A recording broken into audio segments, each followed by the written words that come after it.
Assalamualaikum warahmatullahi wabarakatuh.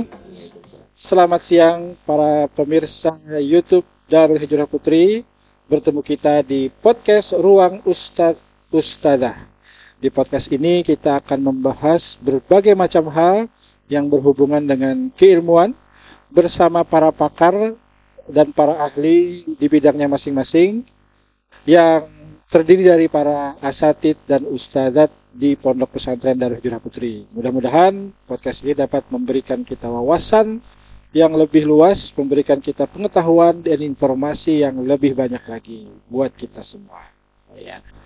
Dan sebelum kita masuk ke podcast kita pada hari ini, jangan lupa untuk mensubscribe channel ini dan like videonya, dan jangan lupa juga bunyikan loncengnya untuk mengetahui postingan-postingan terbaru kami di YouTube Darul Hijrah Putri. Dan kalau ingin Anda mengetahui kegiatan-kegiatan dan informasi-informasi seputar Pondok Pesantren Darul Hijrah Putri, silahkan follow akun TikTok dan Instagram kami di @ponpes.darulhijrahputri. Di episode pertama ini, kita akan membahas mengenai ragam dan corak pesantren di Indonesia. Kita tahu bahwa pesantren ini adalah lembaga pendidikan Islam tertua di Nusantara yang sudah ada bahkan sejak masa penjajahan Belanda dan Jepang, dan semakin eksis terus sampai hari ini dan mewarnai kehidupan pendidikan di Indonesia khususnya. Dan bersama saya telah hadir seorang pakar di bidang pendidikan Islam, yaitu Al-Ustadz Dr. Muhammad Ansori, STHI, MHI. Nah, beliau ini juga pemirsa adalah wakil pimpinan Pondok Pesantren Darul Hijrah Putri. Dan kita sangat berbangga beliau bisa hadir di podcast kita di episode pertama ini di Ruang Ustadz Ustadzah. Baik Ustadz, mengenai pesantren nih, kenapa kita membahas pesantren? Mungkin menariknya adalah bahwa meskipun dia adalah lembaga pendidikan yang tertua di Nusantara, dan seiring waktunya berjalan banyak sekali sekolah-sekolah atau lembaga-lembaga pendidikan Islam yang dengan berbagai macam tipe dan corak serta ideologinya, tapi pesantren masih bertahan. Nah, mungkin kita untuk mengulik soal ini, kita obrolin dulu nih sejarah ya, sejarah singkat pesantren secara umum lah, kira-kira bagaimana kira-kira. Silakan. Iya, terima kasih. Sebelum kita membahas tentang bagaimana sejarah pesantren, kita mengulik juga tentang sejarah bagaimana santri, ulama, dan perjuangan kemerdekaan. Karena ini mumpung masih semangat 17 Agustus, kita berada di 20 Agustus, 3 hari yang lalu kita telah memperingati kemerdekaan kita yang ke-80 tahun.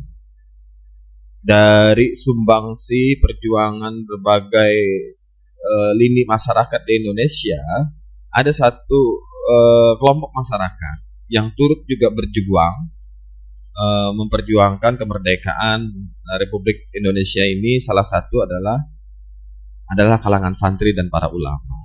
Itu diawali misalnya ketika perang di Ponorogo.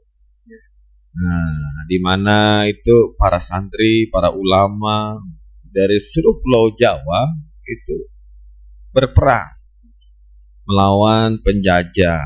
Kemudian juga masih ada banyak lain 1.300 pertempuran itu yang melibatkan para ulama dan kalangan santri. Ini yang pertama.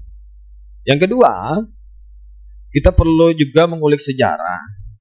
Dulu TNI ini dari mana asal cikal bakal terbentuknya TNI ini? Dulu itu berasal dari pasukan Hizbullah yang dipimpin oleh Kiai Zainul Arifin serta Laskar Sabilillah di bawah barisan Kiai Haji Mansur. Yang lama-kelamaan sistem itu bertransformasi menjadi TNI.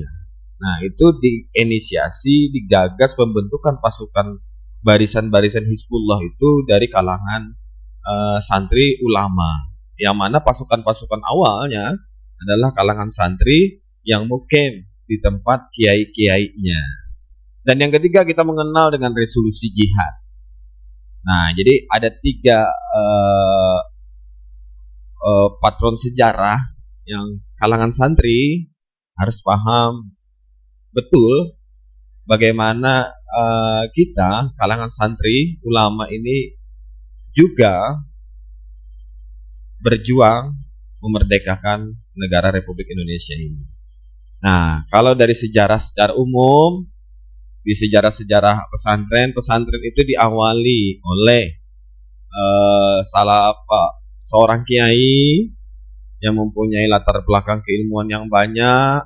Kemudian masyarakat mulai mengkaji, belajar ke kiai tersebut. Lama-kelamaan semakin banyak yang belajar dari kalangan anak muda, lalu berdiam di sekitar rumah-rumah kiai di masyarakat di daerah sekitar. Lama-kelamaan para santri ini membangun pondok-pondok di sekitar rumah kiai. Lalu kemudian terjadilah interaksi pendidikan, pengajaran keislaman antara kiai dan santri. Jadi tumbuhnya lembaga pendidikan Islam pesantren ini murni dari masyarakat bawah yang tumbuh dari keinginan para kiai, keinginan orang belajar, kemudian menjadi sebuah lembaga yang mungkin pada saat itu belum dinamakan pesantren. Hanya perkumpulan orang di suatu tempat, orang belajar terdiri dari rumah-rumah. Nah, ini sejarah awal pesantren pada awalnya. Begitulah. Jadi orang belajar tentang ilmu agama kepada kiai, yang kemudian mereka lebih fokus, lebih intens untuk mendapatkan ilmu tafakuh fiddinnya secara mendalam. Mereka mendirikan rumah-rumah, dan itu pun biaya patungan dari mereka sendiri untuk membangun pondok-pondokan, bukan rumah-rumahan, pondok-pondokan di sekitar rumah kiai dan di perkampungan. Begitu, Ustaz. Jadi intinya poin pentingnya tadi berarti bahwa pesantren ini lahir dari masyarakat, dimulai dari kesadaran masyarakat untuk mendapatkan dan memberikan pendidikan, ya, dan lahir dari kultural sifatnya, tidak administratif, ya kira-kira begitu ya Ustaz ya. Dan menariknya kemudian pesantren lama-kelamaan berkembang dari awalnya rumah-rumah kiai sampai menjadi lembaga sekolah yang katakanlah formil dari sudut pandang administratif gitu. Nah, lalu kemudian pesantren ini dari zaman ke zaman terus eksis, dan sekarang sudah macam-macam ragam pesantren dengan berbagai macam ideologi dan berbagai macam sistem dan gayanya masing-masing. Sejauh pengamatan Ustadz, apa saja kira-kira secara umum ya ragam dan corak pesantren yang mungkin saat ini ada dan terlihat di Indonesia? Oke, terima kasih Ustadz. Sebelum masuk kepada corak dan ragam, kita kembali lagi mengulik sejarah. Oke. Jadi kalau kita tolak ukur, walaupun itu pesantren paling tua ya, lembaga pendidikan di Indonesia, namun yang secara kelembagaan itu mulai melembaga dan secara terbuka disebut pesantren sejak tahun 1977. Nah, itu di Indonesia datanya di tahun 1977 itu sudah terdapat itu 4.159 pesantren. Dan terus berkembang dari 1981, 99 sampai 2004 itu sudah 11.000. Sampai dengan tahun 2020 kemarin sudah terdapat 3.494. Dan terakhir di 2024 ini perkembangan pesantren sudah sangat signifikan, jumlahnya sekarang 41.286. Nah, kemudian kalau jumlah santri sejak tahun 1977 terdapat 600 77.384 sampai dengan 2024 ini jumlah santriwati yang terdata yang diolah dari berbagai referensi itu terdata jumlah kita sudah 8.837.160 santri. Nah, dari 1997 sampai 2024 lalu pesantren ini mempunyai karakteristiknya masing-masing.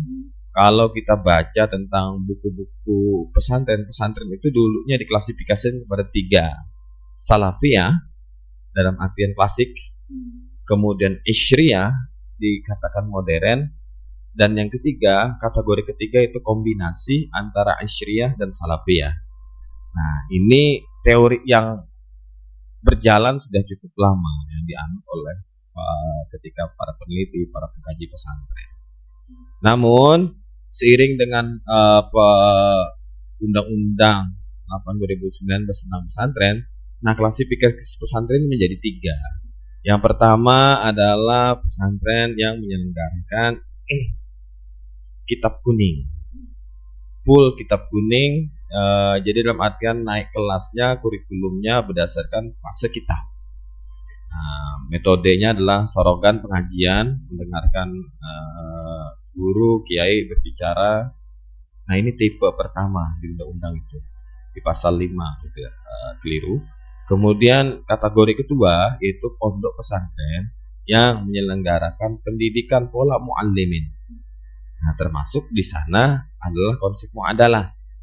Nah, yang ketiga adalah pondok pesantren yang di dalamnya menyelenggarakan pendidikan umum, baik itu yang berapresiasi ke Kemendiknas atau Kemendikbudristikti maupun Kemenang.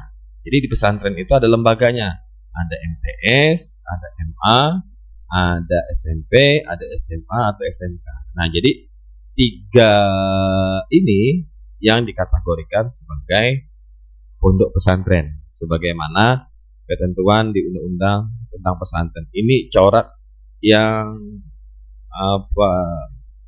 yang berkembang. Jadi ada 3 tadi. Itu yang disebut pesantren 1. Tadi kita ulang adalah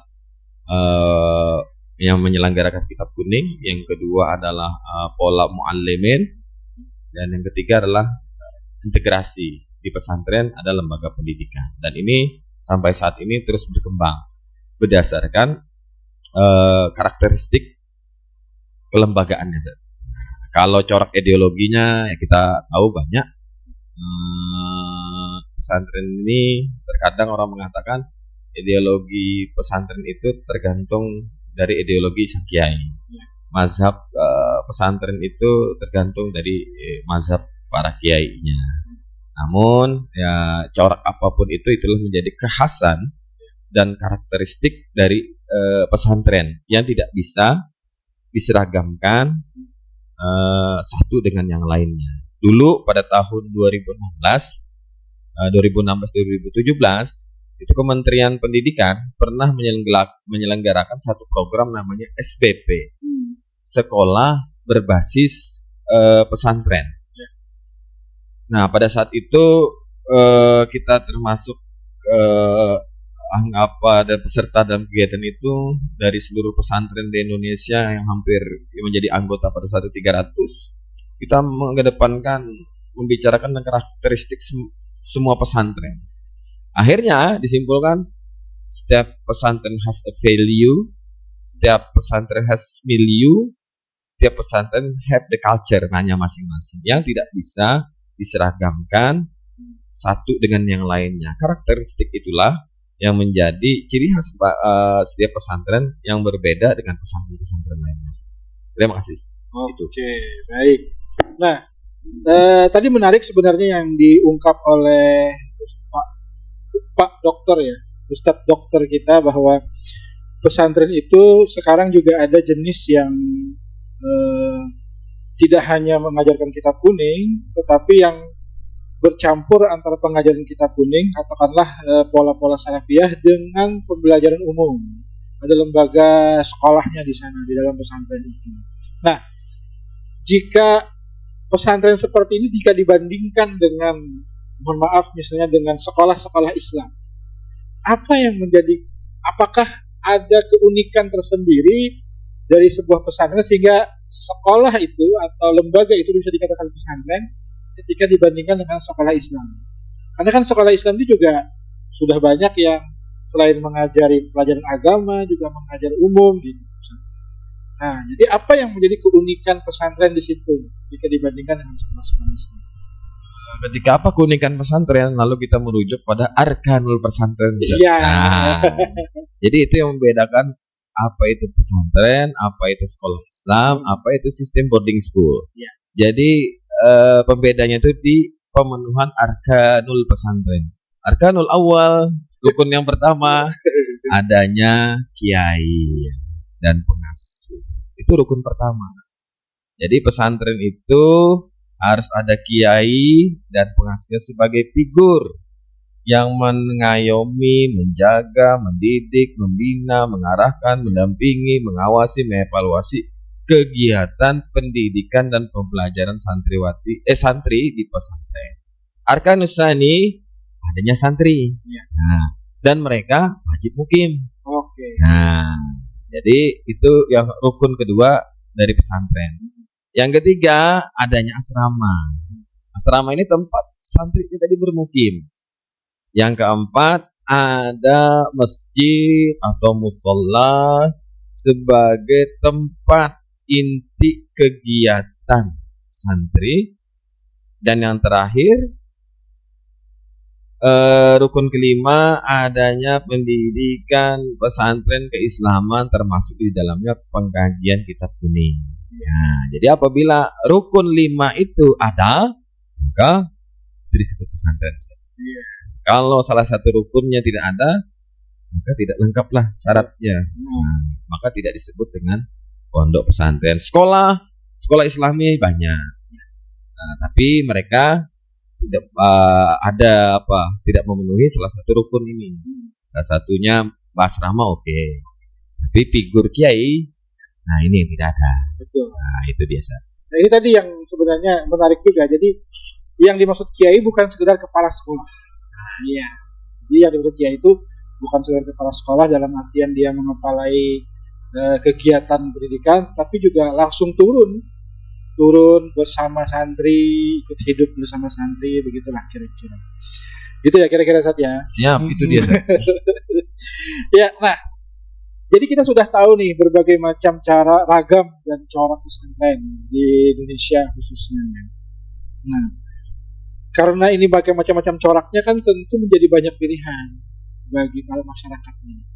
Nah, karena banyak pilihan, apakah ini tidak dalam artian begini Ustaz, misalnya ketika kita misalnya mendapatkan kita misalnya ada satu masalah fikih, banyak ikhtilaf di sana, kita jadi bingung milih mana, lalu kemudian kesannya seakan-akan kita ini nggak nyatu gitu. Ya kan, kira-kira kesannya nggak nyatu. Nah, dalam beragam corak dan ragam pendidikan pesantren ini macam-macamnya tadi, nah, apakah kira-kira bisa atau memungkinkan ada kolaborasi dalam pesantren dalam ragam dan coraknya masing-masing dalam membina umat gitu. Artinya apakah mungkin pesantren-pesantren itu bisa saling kerjasama membina umat dalam ragam dan coraknya itu gitu. Di mana pesantren bisa membina umat gitu dengan beragam coraknya, karena kan ini macam-macam pilihan dan mungkin saling berbeda gitu. Jadi selain arkanul pesantren, ada 3 fungsi pesantren misalnya. Nah, jadi pertama, pesantren itu disebut dengan lembaga pendidikan dan pengajaran. Yang kedua, pesantren itu sebagai lembaga syiar. Dan yang ketiga, pesantren itu sebagai lembaga pengabdian terhadap masyarakat. Nah, ketika dalam konteks ketiga, dalam pilar pesantren tadi adalah pemberdayaan terhadap masyarakat. Nah, meskipun coraknya, ragamnya berbeda-beda, ada yang syariah, ada integrasi, ada yang semi syariah, dan modern, tapi disatukan dalam satu, yaitu pemberdayaan masyarakat. Dalam hal ini konteksnya ya kita sebagai khodimul ummah. Iya. Kita khodimul ummah, kita berusaha pesantren ini harus memberikan kontribusi yang mendalam terhadap umat Islam secara umum dan secara luas, maupun dalam konteks masyarakat di sekitar pesantren. Masyarakat di sekitar pesantren juga menjadi pembinaan secara keagamaan, ideologis, kemudian ritual keagamaan, dan pembinaan-pembinaan kemasyarakatan lainnya secara keagamaan. Nah, itu yang menjadi salah satu pemersatunya, artinya dalam konteks pemberdayaan masyarakat baik secara spiritual, religiusitas maupun ekonomi dan sosial. Jadi tidak hanya sebagai sebuah lembaga pendidikan, tapi dia juga sebagai khadimul ummah. Gitu dia. Ya, ternyata kita dapat pemecahannya. Artinya bagi masyarakat ya yang mungkin melihat ragam corak pesantren atau katakanlah sekolah Islam seluruhnya dengan berbagai macam coraknya, tapi pada intinya adalah meski mereka punya ragam dan corak, punya ideologi, punya gaya, punya sistem yang berbeda, tetapi pada akhirnya semua sekolah, semua pesantren itu adalah khadimul ummah, pengabdian masyarakat. Itu yang terpenting. Makanya santrinya itu gimana caranya, pesantren itu kalau sudah lulus santrinya itu harus balik ke masyarakat. Minimal ya kalau santri putra ya jadi imam di masjid atau jadi bahkan penghulu atau jadi khotib ya. Kalau santriwatinya jadi apa? Santriwati ini bisa kemudian memimpin pengajian ibu-ibu, yasinan ibu-ibu di dasa wisma atau kegiatan ibu-ibu lainnya. Ya. Insya Allah bisa. Ya. Nah, jadi ini mungkin bisa didengerin nih teman-teman kru dari podcast ini tolong dengerin nih. Harus kembali ke masyarakat ya, minimal seperti itu. Dalam pondok pesantren itu ada sebuah ajaran, Ustaz. Yang pertama itu adalah dijadikan kita itu harus mustamal. Iya. Kemudian mu'tarab, baru mu'tabar. Iya. Jadi yang dididik di pesantren ini bagaimana konteksnya dengan khadimul ummah tadi, maka santri ini dididik bagaimana dia menjadi santri yang mustakmal, terpakai di seluruh lini, baik ia kembali ijaroja'u ila qaumihim, kembali ke masyarakatnya, kampungnya, maka dia harus terpakai. Baik itu berperan dari segi keagamaan, ritual, sosial, kemasyarakatan, pembinaan lainnya. Kita harus dididik santri ini kurikulumnya mustakmal. Setelah mustakmal, orang akan tahu, maka mu'tarab, dia akan dikenal. Yeah.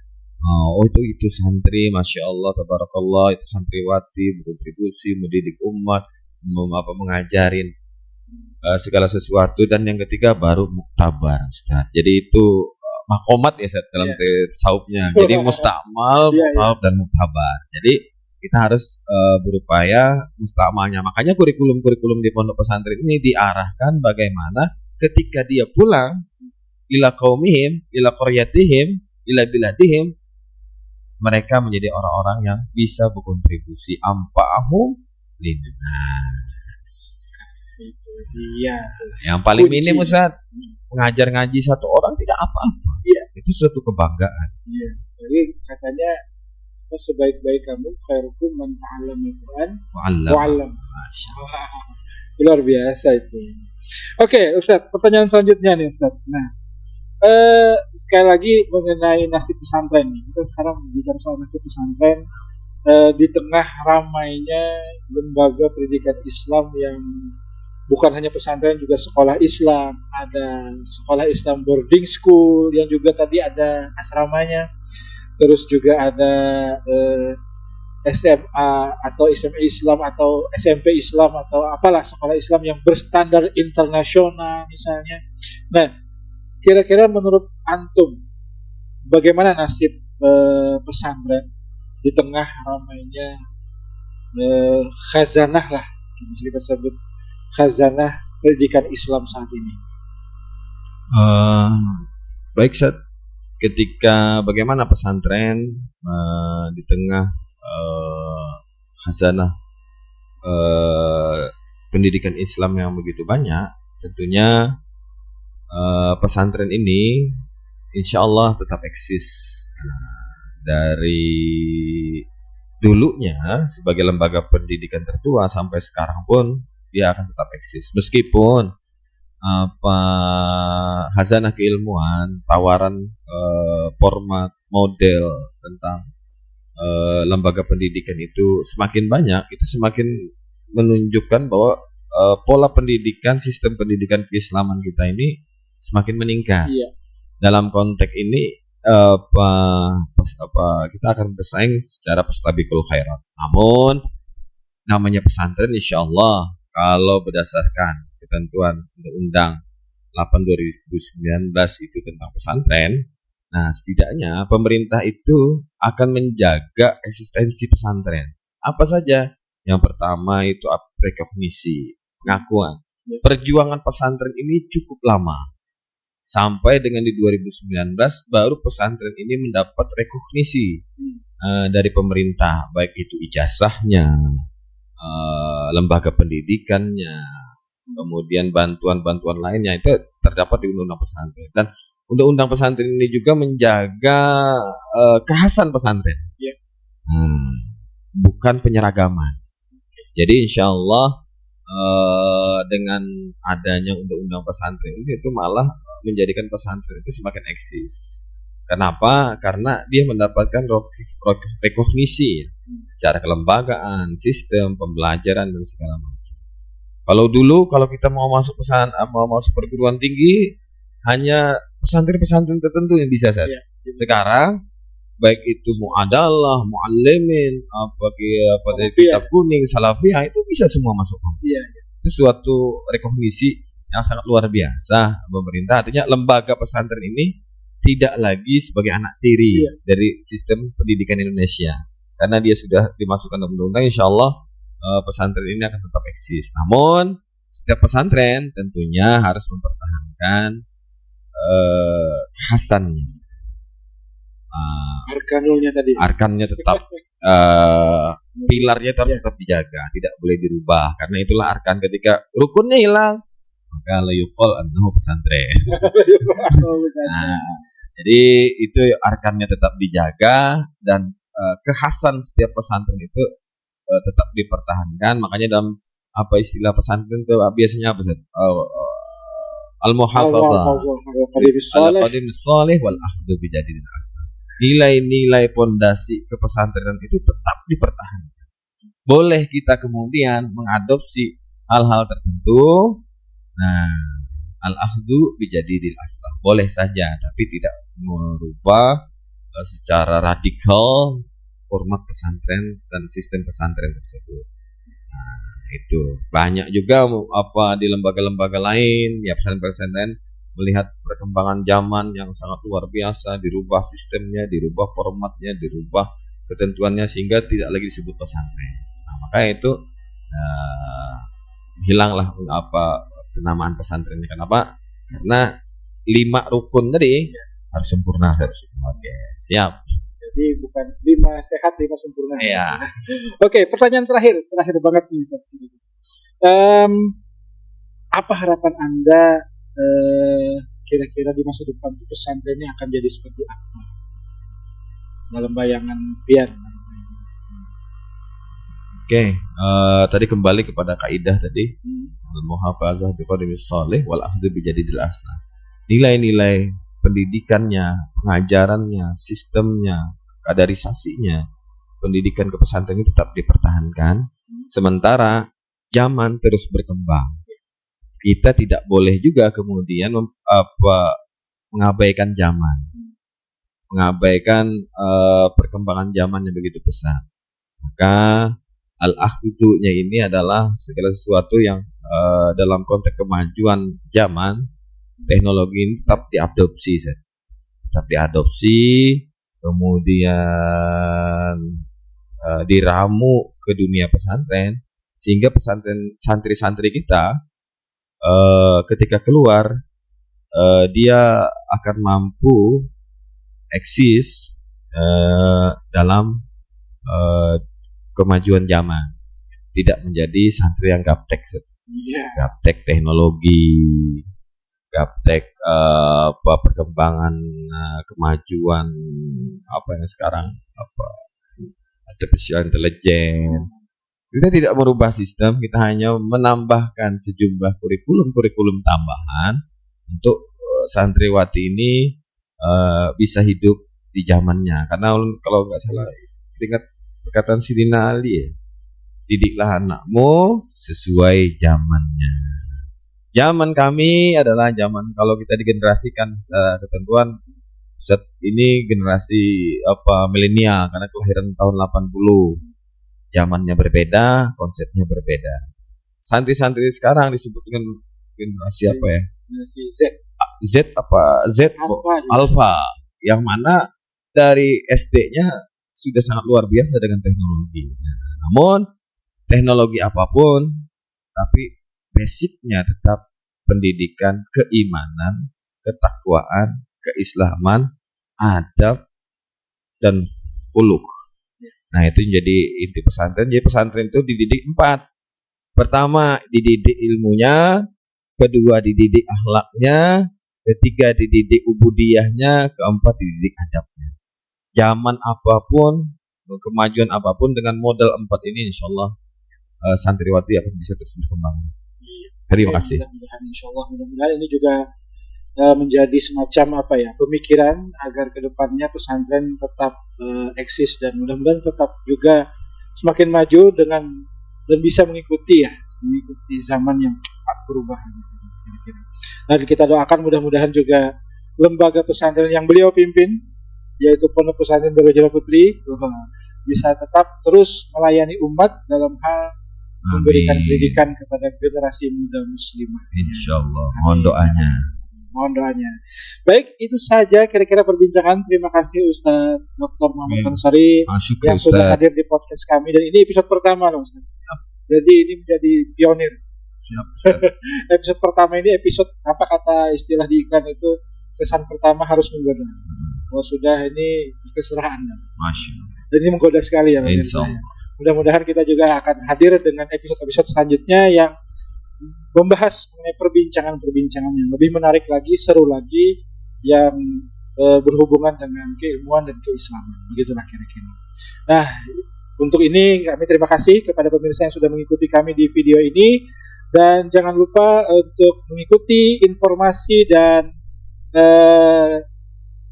kegiatan-kegiatan di Pondok Pesantren Darul Hijrah Putri. Silahkan follow akun Instagram dan TikTok kami @ponpes Darul Hijrah Putri, dan jangan lupa juga pemirsa untuk subscribe channel ini dan like videonya serta bunyikan loncengnya. Iya, demikian pertemuan kita. Sampai ketemu lagi di episode Ruang Ustadz-Ustadzah berikutnya. Kami mohon pamit undur diri. Sekali lagi terima kasih Ustadz Dr. Muhammad Ansari. Mengucapkan Assalamualaikum warahmatullahi wabarakatuh. Waalaikumsalam warahmatullahi wabarakatuh.